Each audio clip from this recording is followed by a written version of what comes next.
Welcome to another episode of the Corporate Quitters Podcast. Today, we're going to be joined by Invisible Dan, Dan the Man, or just plain Dan, Dan Fradenburgh.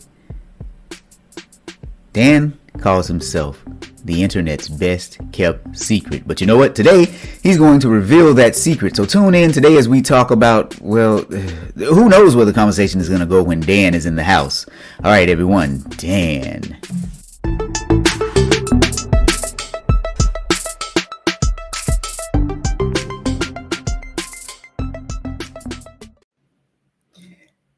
Dan. That was an awesome intro. Thanks, man. Well, you know, my job is to make you look good so that you can make me look good. Well, I'll do what I can, right? I've been talking to you about camera angles and all that kind of stuff, and you're always self-deprecating. It's just like, the only angle I have is off. But we'll fix that up. Well, I'm still trying to find that right angle. Do I do a dashing Billy D. Williams or Right. The Zoolander, like Blue Steel, that kind of thing. Yeah. Nice. Or the nice. Thinker. Yeah, careful. You don't want to like melt the camera or something. Wait a minute. We've already started and we haven't even introduced you. So Dan, tell everybody who you are, man.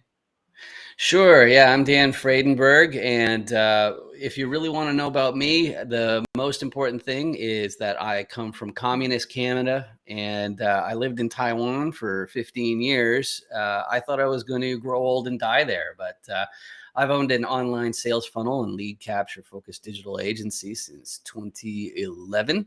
And I used to work for web.com. Specifically, it was oneshoppingcart.com. And that had me building funnels before ClickFunnels was even created. So I started that agency. I was freelancing.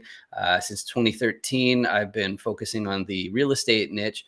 And, I just keep on going and going and going. I got more stuff on that, but I'm sure we'll get to it.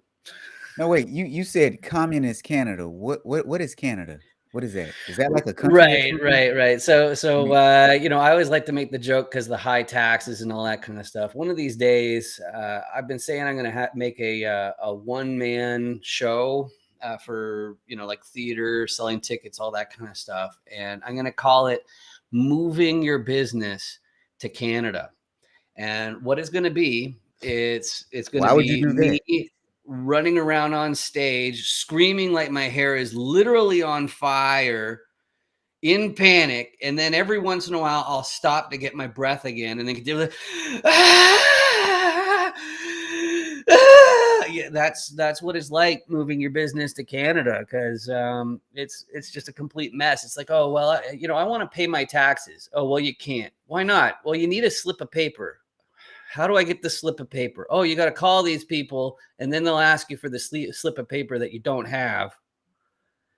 And then that's just going to be absolutely fantastic. So it's, like all sorts of circles. But yeah, so the other thing too is that I got to confess, part of the reason why I call it Communist Canada is because I don't know if you're aware of this, but last year in 2020, things got a little bit iffy.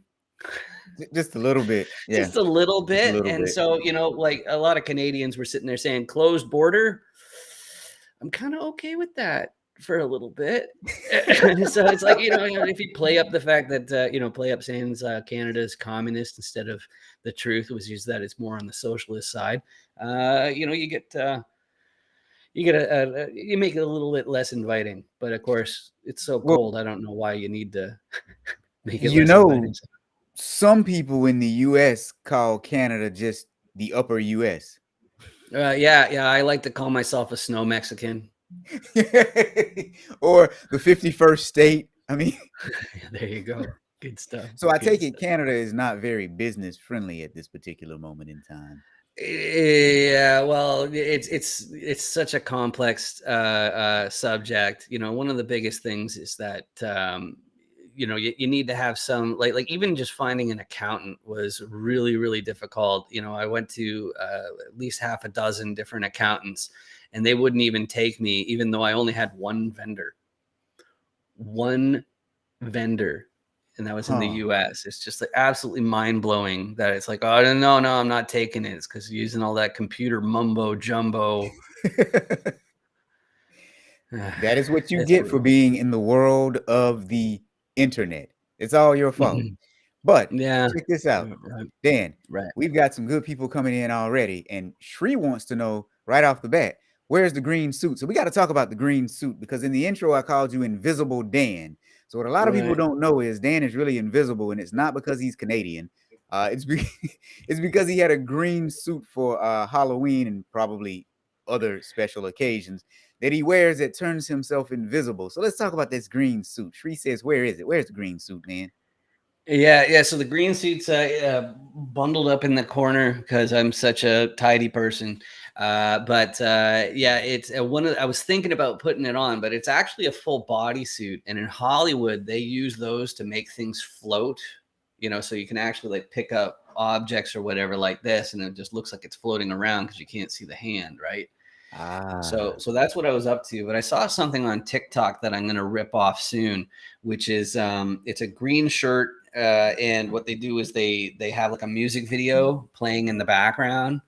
So I'm planning on starting to do interviews where like my shirt will have that projection on it. And I'm thinking it'll probably be my sizzle reels. For those of you in the audience haven't seen my sizzle reels, you can go to danfradenburgh.com/sizzle. And I got a bunch of people to basically troll me, and especially Gilbert Gottfried, who I'm sure you're aware of. So like, wait. Slow down. Let's talk about this. Sizzle reels cool. now. Let's tell the people what they are and why you decided to do them. And then let's get into some of the people. Let's get into Gilbert and then Debo. But sizzle reels, what are they and why did you decide to do them? All right, that's an excellent and timely question, especially because where I actually came from. One issue I have right now that I'm a couple years into building my online presence and my audience and all that sort of stuff, I'm afraid that the sizzle reel might land on the side of arrogance right now, whereas originally I was just a tech guy. And I was going like, okay, so hey, wait a second. This Cameo place, they use web forms, and I do digital security, especially web forms. So I'm like, okay, well, I know how to get a lot more information into that form than you're supposed to be allowed to do, which is exactly what I did. And so what I was going for is like, well, what can I do where, I knew that there was a chance I'd have to make a jump to another company in my capacity as CTO, but tech is so boring. If I turn around to somebody and I'm like, it's like, oh yeah, you should hire me. How do you get him excited about it? It's like, oh yeah, I do the coding with the PHP and the jQuery and all these different online transaction integrations and all that kind of stuff. Isn't that exciting? No, not really. It's not very exciting at all. So what I did instead is I got some celebrities to sit there and troll me. And there's another reason for why I got them to troll me, which is I was pretty concerned about trolls in general. But there's a black hat SEO trick, which is that if anybody says anything bad about you on the internet and you don't want anybody to find out, what people do is they flood the internet with their own narrative about that subject so that nobody can find the bad thing that the troll or whatever said. So what I was thinking was, if I, instead of, waiting for that to happen and then go on defense, what I can do is I can get these celebrities to talk smack about me. And then that way, that's all that anybody will ever really remember. So that's why I have Gilbert going, I have no idea who he is. I don't even know how to pronounce his name. It could be Fradenburgh, all that kind of stuff. So that's the background of that. Gilbert Gottfried, and that's what he actually said about you in the video. He also said that I sometimes give to So who's the most famous celebrity that you got to troll you? I haven't released it, but and this wasn't a troll. I got breaking news here. I got the Sarah Palin to send me a Merry Christmas video Oh yeah, and she did not. Her team clearly did not look me up Well, because isn't she like the president of Canada? I mean, she's right. I know she can see Russia from her backyard, but I'm not sure about the status with Canada. She was very nice. I actually asked her for a reading list. It was pretty covert what I was up to, but I'll release that one of these days. So, yeah, she's probably the most famous person I can think of. Steve Gutenberg is in there from Police Academy and Short Circuit and Wait, he's the one. Cocoon. Wait, which one is he from Police Academy? He's Mahoney. He's the big star. Yeah, That's right. Yeah, yeah, yeah. exactly. Hey, so Yeah. check this out. We've got great people in our audience. Teresa says that her troll told her she needed to grow up. Why would you want to do something awful like that? Like, when was the last time you heard somebody grow up and say it's like that was? I'm glad I did that. That worked out amazing. Look, man, I'm going after the Jeffrey mentality. Remember Jeffrey, the big giraffe from Toys R Us? I don't want to grow up. I'm a Toys R Us kid, right? Nice, So, nice, good all stuff. right. Good So stuff. look, you were telling me, well, before we go there, Shri is looking for some mimosas. Shri, it's like 7 o'clock in the morning. It's a little too early for that now, isn't it, my friend? Isn't it a little too early for that? And Beth is here, and she says she has some suspicions about Canada too. So it's not just Mhm. you. It's not just you, Dan. So we were talking earlier about you got somebody to troll you that's well, in a cult classic movie, especially a movie from the hood, you got Debo from Friday to troll you. So Mhm. so what happened with Debo, man? What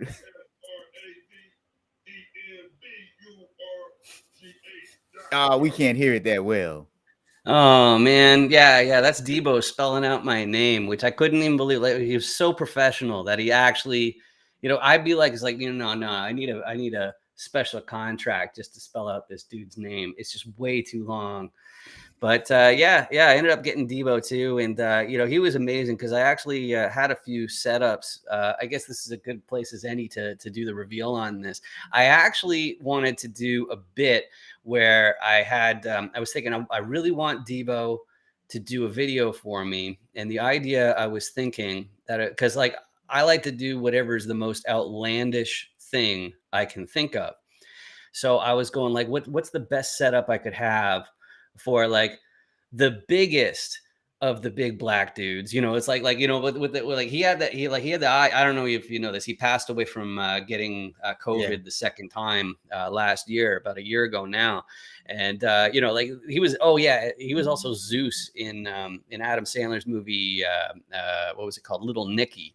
And Yep. he was amazing in that because he was a tough guy, like really like wearing him out. But I knew that I thought that he was too typecast, so I was going like, how can I get him to show a little bit more range? Because I know if I were him, I'd be mad of playing the thug all the time, right? But I was going like, I don't know how comfortable he is outside of that. I saw him as president of the universe in the Fifth Element, and that was cool. Oh, I But remember that. Yeah. yeah, the setup I had him do, if he clicked on the link, and maybe he ended up clicking on the link and says, like, what is this kid doing? You just, no, I'm not doing that. And then he just ended up going off of what was on there. But I was originally telling him to set it up that he and my wife decided that they were going to run away with each other. And then in this setup, in my imagination, I was like, I don't know, tied up in the basement or dead or something. And then I was thinking that maybe my wife and he got this idea is like, but how are we going to pay our bills? Oh, I know what we need to make sure that Dan's clients keep on sending those checks. So in this setup, Debo decided that the best idea is to impersonate me. So, right. Wait a It's just like, minute. well, doing like, you may know me by my distinctive red beard, but I shaved and I'm on a high protein diet. And then but make sure you keep on, yeah, this is Dan Fravor, all that kind of stuff. So that's what I was up to with him. And that was a lot of fun as an idea. But yeah, he didn't go for it. He didn't go for it on my second video too, which I had him reply to Gilbert trolling me. And instead he decided to pray for me, which is probably not a bad idea after everything's said and done. But yeah, it's pretty crazy talking to all these different Let's see. After 100 support likes, we have one more viewer. Ha ha ha. All right, Peter. Good to see you. Looking at Well, the comments here. yeah, no, we've got a lot of people in the chat, and they're talking about a lot of things. Now, Shri is talking about she's going to troll you, Dan. So I don't know if she's the one person that you want trolling you. And Teresa says she is a troll, but Teresa, do you live under a bridge? That's the other question that I would ask. You know, No, it may be shocking by looking around you, but I spend a fair bit of time in this exact spot. now are you under a Yeah, bridge though? no, I'm in the tallest room in the highest tower of my house. Now Shri is asking, is that a heart clock? No, it's a melted looking one, and the number 4 is the wrong Roman numeral, but Ah, we can okay. deal with that. Now, Rory is here from South Africa, and he said that you confirm that Sarah Palin is a Russian plant. There you go. So, look, guys, we're here on the Corporate Quitters podcast. We're here with Dan Fradenburgh, but what you don't know is Dan is the king of all things internet, and he's the internet's best kept secret.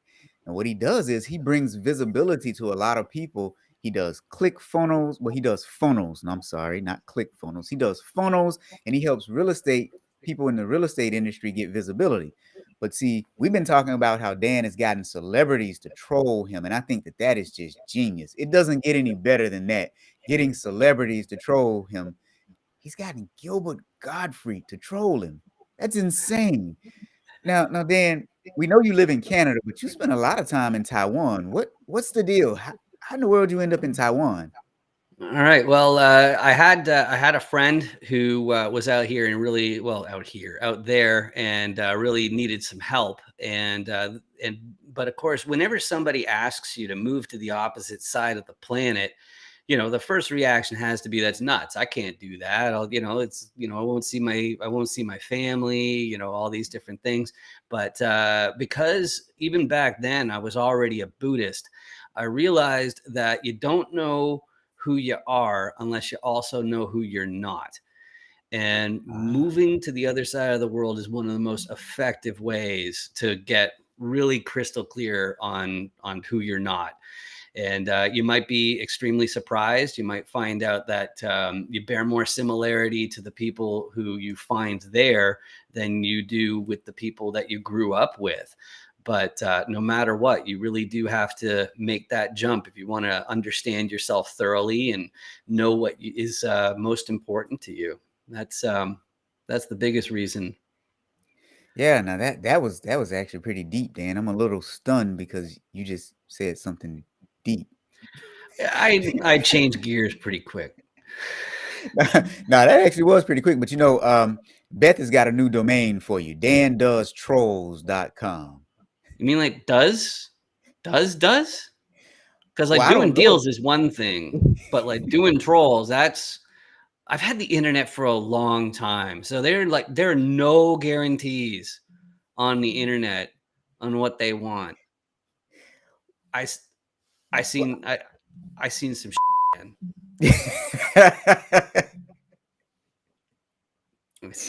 I seen some things. oh, now Rory says that you were trying to escape the crazy government in Canada, hence fleeing to the east.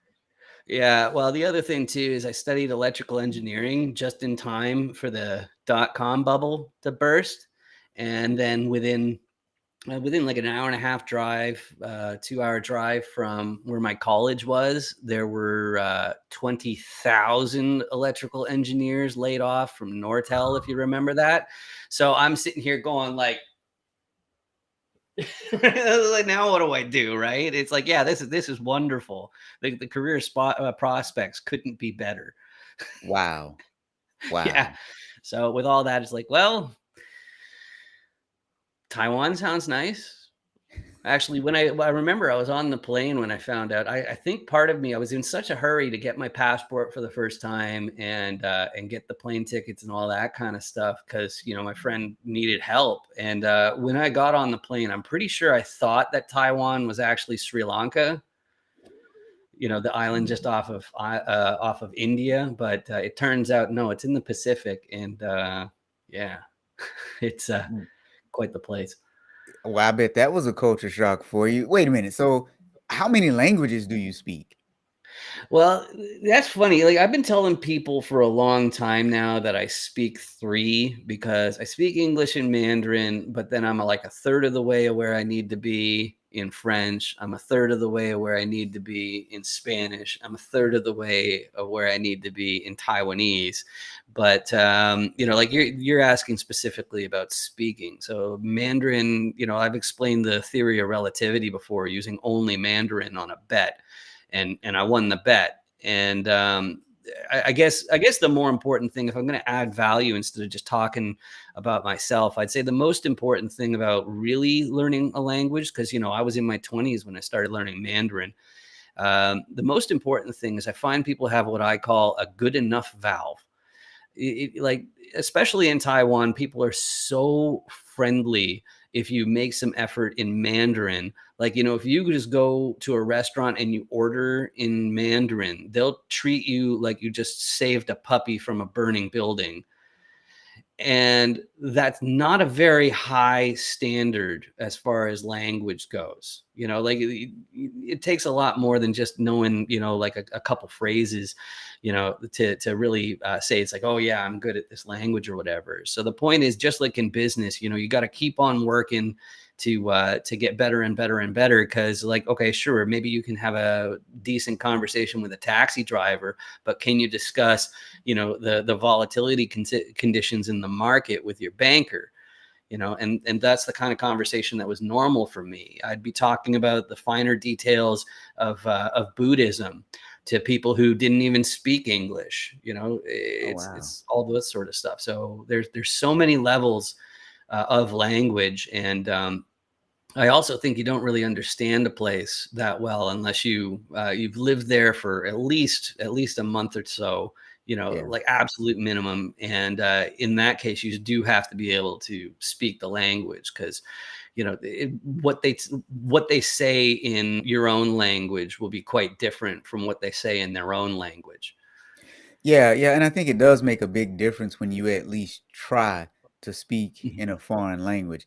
I know most of the time, us Americans, when we go abroad, we want people to speak English, which shows for some of us, our lack of exposure. Wait, did you speak Mandarin before you moved, or did you pick it up while you were there? Yeah, Ah. I didn't even know how to say hello when I got off the plane. Oh, wow. Oh So you yeah. escaped communist China I'm sorry, communist Canada. You escaped communist Canada and then went to Taiwan during the dot-com bubble and just lived there and learned the language, and wait, what was the coolest thing you did in Taiwan? The coolest thing I did in Taiwan. Well, I can tell you, after a year of being there, I was about ready to throw in the towel and head back to Canada, even though I would have been worse off than before I left. But I met this girl, right?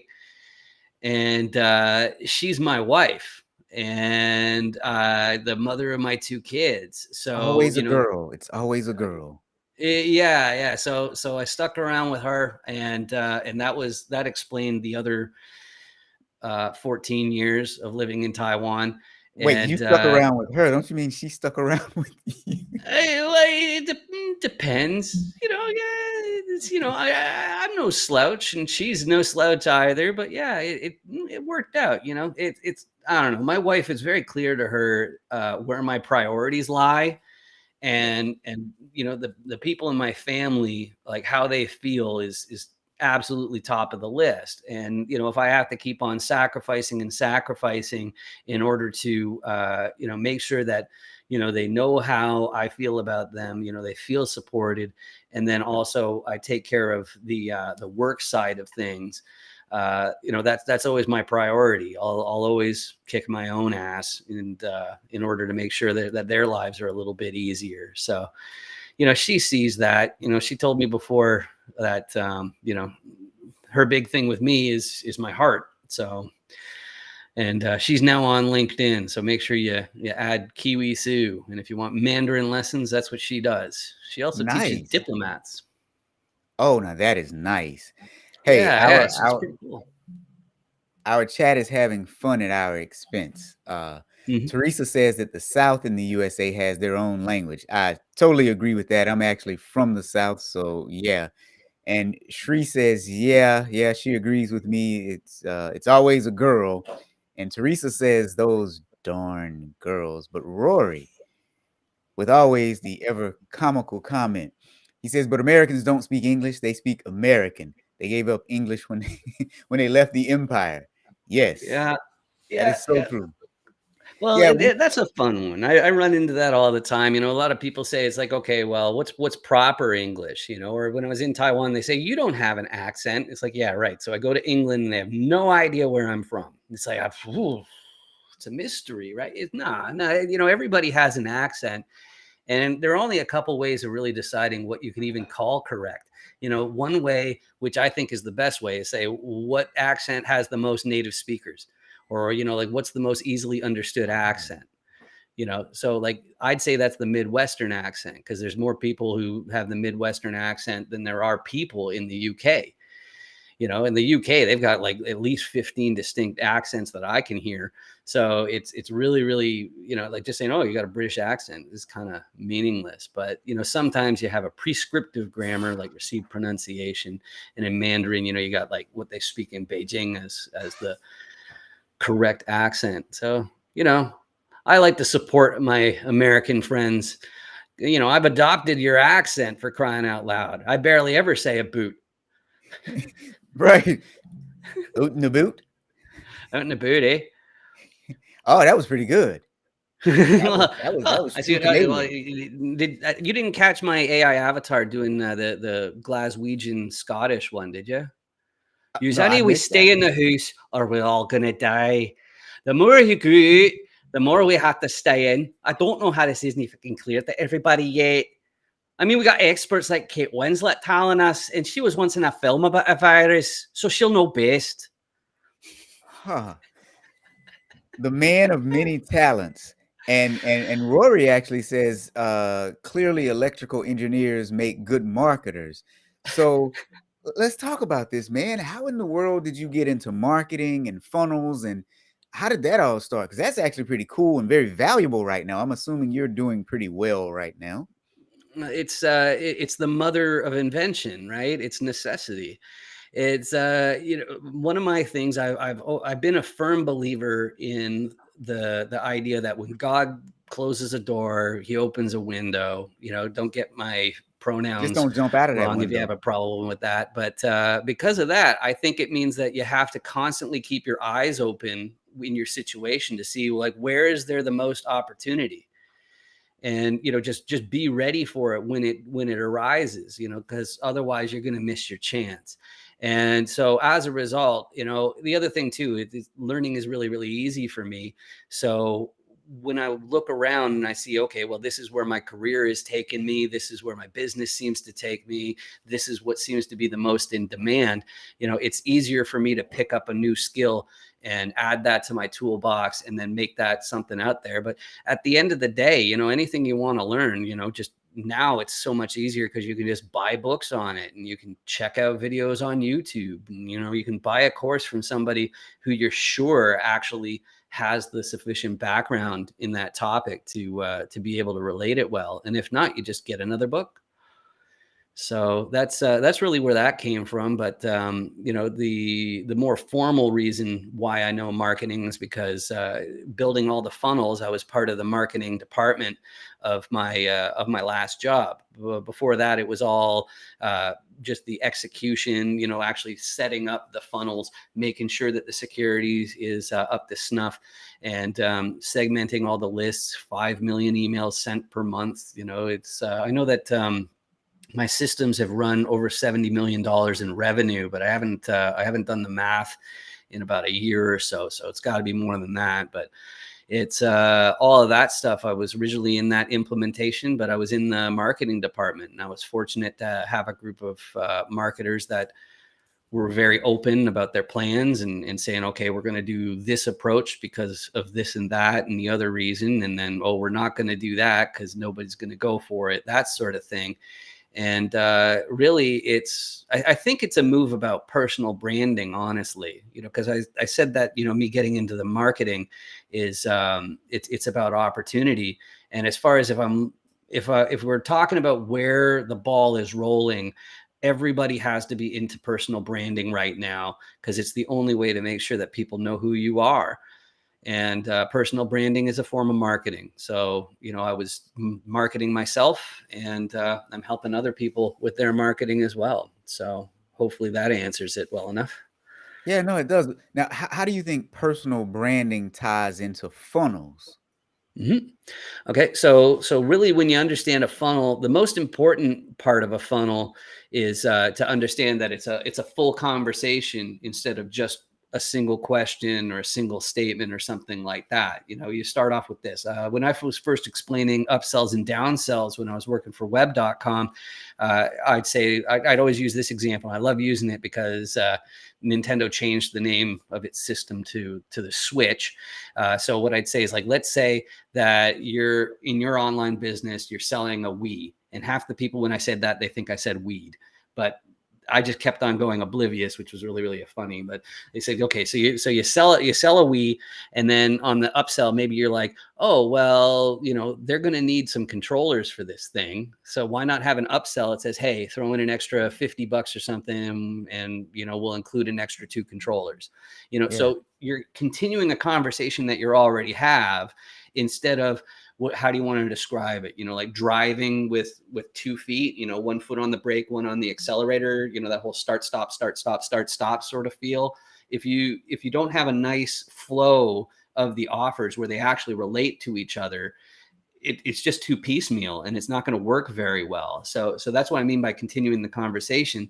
But the other thing that's more important about a funnel fundamentally is understanding the idea of a value ladder, which is that if you're going to get somebody to work with you or whatever, as a business, you got to start out with something that's inexpensive or free, and then you have something that's a little bit, like it actually costs you something, and then you have something that costs you a fair bit, and then as you go further up the ladder, it goes away from, here's the manual, go figure it out yourself, to here, I'll just do it for you. Getting that increase in cost is what they call a value ladder. And so everybody has to have some sort of offering like that if they are going to have people paying them all the time. But as a personal branding move, it's very complex in the sense that everybody's selling something different. But if we just keep it as like a product or service or software, like those 3, it still applies. If you have like a free report that you can download by giving your email, then that's the first step. And from the marketer's perspective, the personal brander's perspective, now you've got their email. So if you do have something to offer in the future, now you can email them and say, it's like, hey, I've got a new course, or hey, I'm doing this, or I'm doing that, or hey, let's go to this really awesome networking event on this huge yacht, or just anything like that. It You all know, works. here's what I really like. So funnels can be confusing, especially for people who have never dealt with them, don't even understand the value of them. But one thing you just said that really struck me, you said a funnel is like continuing the conversation. That is just golden, because as soon as you said it, it just really clicked. Because I know there are a lot of people listening, or maybe a few people listening, who don't even know what a funnel is, but that's exactly what it is. You establish a relationship with someone and you continue the conversation down the path of figuring out if, or helping them figure out if what you offer is something that they want. And as you continue that conversation, hopefully they'll stay in your funnel until the sale finally closes. But Rory is asking a very specific question. He says, what is your preferred email marketing management platform or system, and why? And he said that he runs into a lot of people with MailChimp, but personally, he found it to be a weaker platform than some of the others out there. What are your thoughts? Okay, so there are a few things. The most important thing, and I'm not saying that I think you said the person's name was Rory, but I'm not saying that you don't know this. But the first thing that needs to be understood is nobody's happy with their email deliverability. Nobody. Everybody wants 100% open rates, 100% deliverability rates, 100% click-through rates. It's just not realistic. And the most important thing to understand is that there are so many gatekeepers in email. Okay, Microsoft is just one. Okay, Verizon is another, Comcast is another, Google is another. All of these guys, they have the ability to say, no, I'm not letting your emails in, or saying, no, I'm not letting any emails in from your server. That's becoming less important right now. So the important thing is nobody's happy with their deliverability. The other thing I hear all kinds of people talking about is with the most recent update to Apple products, it's more and more difficult to get any identifying information from people. But basically, the main thing is you do have to split test. I basically dump all of these big names in the same boat. So MailChimp, Active Campaign, Constant Contact, but like we've always been focusing on using shopping cart softwares instead of email senders, as far as mass email senders where you're using shared servers. So I know I'm getting in the weeds here, but there's one other thing I want to say is you can either go through those campaigns, or there are people who actually manage the servers themselves. And then you have your own software that sends it out there. And then you can have people who are in charge of saying, okay, like what's this provider's problem? What's that provider's problem? And that's the 4-figure per month solution. Whereas usually if you get like a Constant Contact, you're still staying in the hundreds per month, even if you're emailing a lot of people. But that's what you do if you want to have real control over your deliverability that you're just not going to get on these different services. But before I wrap that up, I want to go back to my comment about the shopping cart part. If you have email automation as part of your business, it's really important to get your shopping cart software, the software that's actually processing the transaction. It's really important to get that software to send out the fulfillment emails, just because there's less room for error. Whenever you have two different systems talking to each other, it sometimes won't work. And you'll have these customers saying, hey, why hasn't my stuff arrived? You guys are a bunch of crooks, all that kind of stuff, when it's actually a delay that the business owner can't really control. So as far as what's the gold standard for email, it's definitely having your own service, maybe an on-gauge account with somebody who can handle the server itself. And next best, I'd say, would be a shopping cart service, even though your deliverability might suffer in other ways, especially if you're broadcasting all the time. But you can also send from multiple domains, which is a nice trick to make sure that you keep that up. But email deliverability is a disaster. It's you can go on and on and on. It's so multifactorial. It's not fun. Now, Charlene says so true. And she would know because she's a website architect. But let's break this down for some people, because like I said, funnels can be confusing, but you want an email list because statistically speaking, the bigger your email list, the bigger the chances are for you to make higher profits, because you continue to communicate with the people on your email list and try to convert them from people who are just kind of listening to you to people who are buying from you. Now, in order for your email list to be effective, you have to be able to send out emails, and there are a lot of different providers that can help you send out those emails. But those providers have a lot of things that they do that make it difficult for you to deliver emails to other providers. It also makes it difficult for you to track when people have opened your emails, read your emails, and clicked on your emails. And so what Dan does is Dan helps you make more money by helping you streamline your funnel. So as you're funneling customers through that process, Dan will help you with the technology pieces. Which providers do you need to use? Which providers are, well, the better providers? And as he just said, none of them are that great. So you kind of have to go with the best of the worst because they all have their quirks. And so Dan knows the quirks of each of these, and he can help you out. Now, Rory's making a really good point. He's glad that you highlighted that for shopping carts. So few people know that. And he said that he's seen some mad setups with people's e-commerce setups. Yeah. I didn't know that either. I didn't even think about it, but I know on my websites, I actually do send the emails directly from my shopping cart. But it wasn't because I was some mad genius. It was just a stroke of luck that the shopping cart that I use had that capability within it. But so I like that tip. I had no idea. Well, and that's the big thing is whenever you're migrating your list, it's a problem. It's that was part of what I did at web.com is I was working with the guy who go through. It's like, okay, I want to import this list, and they'd manually check through it, and they'd have some other ways of sanitizing the list. To say it's like, okay, is this full of spam traps? In other words, email addresses that if they receive anything at all, they know it's spam. And so your reputation is going to go, but the only other thing I wanted to mention real quick, since we're talking about email, the importance of having your email list is to understand that on LinkedIn or Facebook or whatever, you don't own your list. And if they kick you out, you're cooked. You got to have another way of getting a hold of everybody on your list, or else, like I've been there for Google slaps. I've been there for Facebook slaps. It's very, very scary. So that's the real reason why I've been listening to people say email's dead for almost 20 years now. Oh. And it's not. It's not. It's getting better and better. There's no two ways about it, except for if you're the marketer.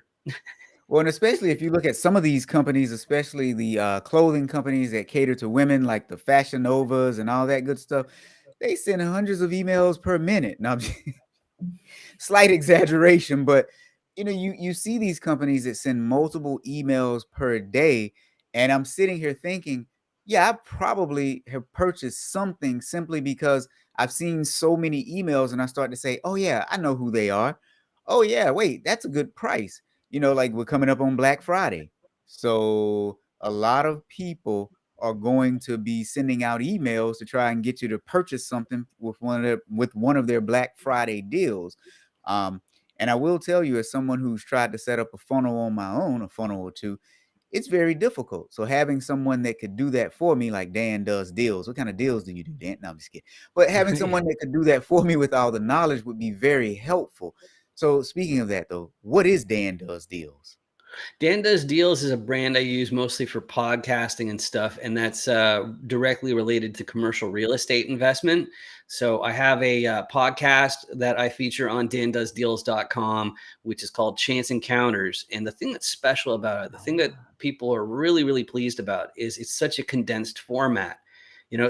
People keep on talking about, oh, the attention span's so short now. And then other people are like, what are you talking about? Joe Rogan can have a 2-hour video and people are watching it all the way through. There are other podcasters and influencers that are the same kind of deal. But what I'm up to is I'm checking a lot of boxes all at once. So the actual interviews are usually only 15 minutes each. And what I'm doing is I'm distilling what usually takes about 2 hours of networking to get out of somebody and putting it down in that 15 minutes. So what I do is I say, hey, there are 5 different reasons that I can find for why somebody wants to buy a commercial property. Which one of those is you? And then I have my Dan Does Deal die, which is hiding over here, which has the 6 different roles in a commercial deal. And I say, what's your core competency that you're liable to contribute in your next commercial deal? And then they tell me that. And I say, okay, what's your sweetheart property? What's your ideal property? How many doors? What geographic areas? What classes? And then I say, okay, what's the best way to get a hold of you? And then I say, okay, over there somewhere is a button to subscribe. You should hit it so YouTube pays for this instead of me. Bye. Oh, wow. And it's over. That's genius. And you know what? Here's what I like. I like it when tech guys can speak multiple languages, including non-tech language, like plain English. Because when your tech guy can explain something to you in plain English, I think you get Dan, someone who can clearly explain a marketing concept and do it very well to a point where even I understand it. Now, Rory says that I like simplified funnels rather than overly complex funnels. It helps minimize spamming and thus makes open rates and conversion rates go up. A rule of thumb is when drafting an email to send out, draft it like you're sending it to your mom. Yeah, that's a great piece of advice. Because one of the things is, I think all of us we have this habit of looking to, like the big networks, CBS, NBC, ABC. We've got this impression of like this is how you're supposed to act on camera.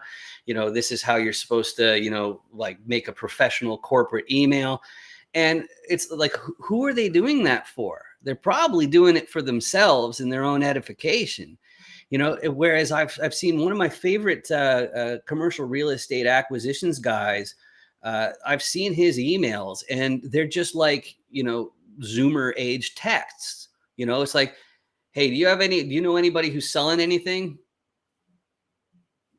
It's so like it looks, you can tell that it's like, hey, this is from a human. This is not a bot, because anybody who makes a bot will be sitting there saying, okay, how do I make this look like I'm a humongous company even though I'm not? And then you got this guy who's representing, like, I know the last time I checked, their portfolio is like $400 million worth of commercial real estate.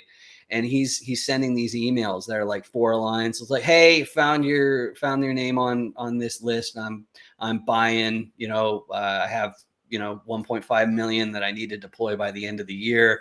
I'm looking for these kinds of classes. Do you know of anything? Just being really, really straightforward is like, hey, I hope I've reached you and you're having a wonderful day. First, let me talk about myself. I've been blah, blah, blahing since blah, blah, blah. It's like, yeah, everybody's already tuned out. It doesn't matter. It's I forgot the name, whatever the comment was about sending messages to your mom. It's that sort of casualness. Yeah, it goes a long way for sure. I mean, you've got some fans here, because Charlene says, tell them. She also said that listening to general commentary causes us to miss opportunities. Long form videos aren't dead either. Now, which format is for what use and use accordingly. And Beth is gonna steal from you. She said, hit that like button so YouTube pays for it and not me. She's borrowing. Well, I'm sorry. She didn't say she was stealing it. She said that she was borrowing it. So you guys, we've been having a good time this morning on the Corporate Quitters podcast talking to Dan, because we wanted to learn a little bit more about Dan, and we wanted to learn about funnels too. Again, like I said, when your tech guy actually understands marketing, that's always a good thing. Kind of reminds me of Charlene. We'll talk about Charlene in another episode. But Dan, tell the people, if they want to learn more about Dan doing deals and why real estate is a scam, and about funnels from a guy who speaks multiple languages that lives in the upper US or communist Canada. Man, that was a mouthful. I'm out of breath now. I'm shy about branding and things like that.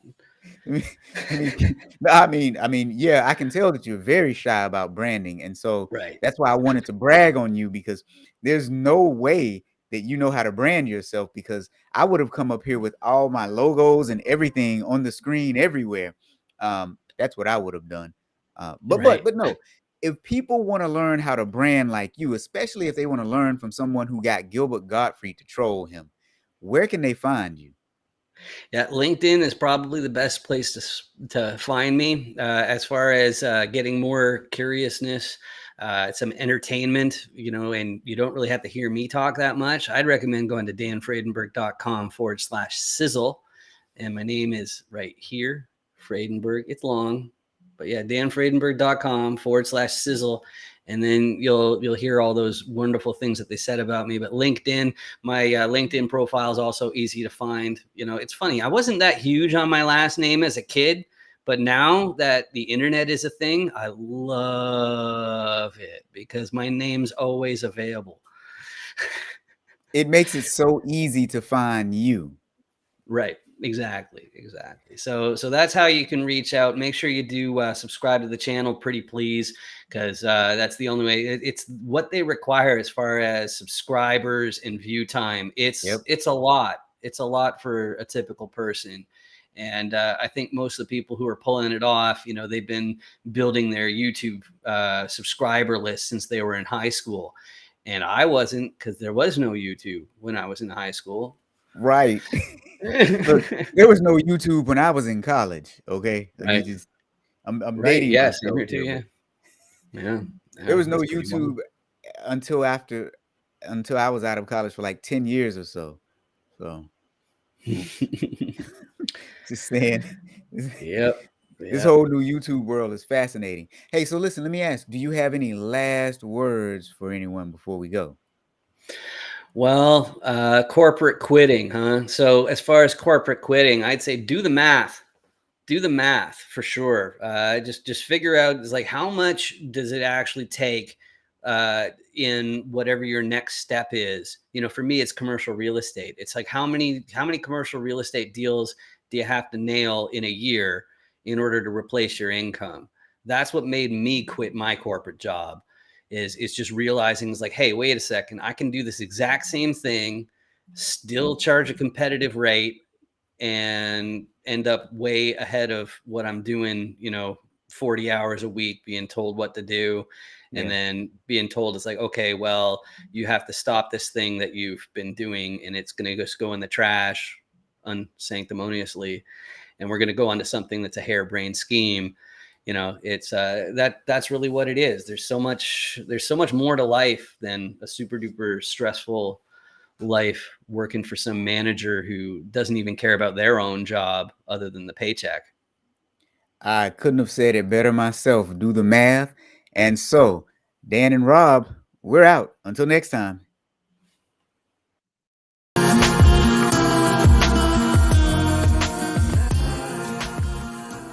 Thank you for listening to the Corporate Quitters podcast. If you like us, tell everybody you know. Better yet, head on over to the iTunes store and leave us a 5-star review. It only takes a few seconds. I can do it with my eyes closed and both hands tied behind my back, so what are you waiting for? If you want to talk to us, leave us a voice message. You might be featured on the show. Check the link in the show notes. Want to carry us wherever you go? Check out the merch on our website. Get your I quit, oh quit, or just plain quit stuff there. If you really, really like us, you can become a monthly contributor for less than a cup of coffee. Link is in the show notes. And last but not least, quit those limiting beliefs that are holding you back. And we're out.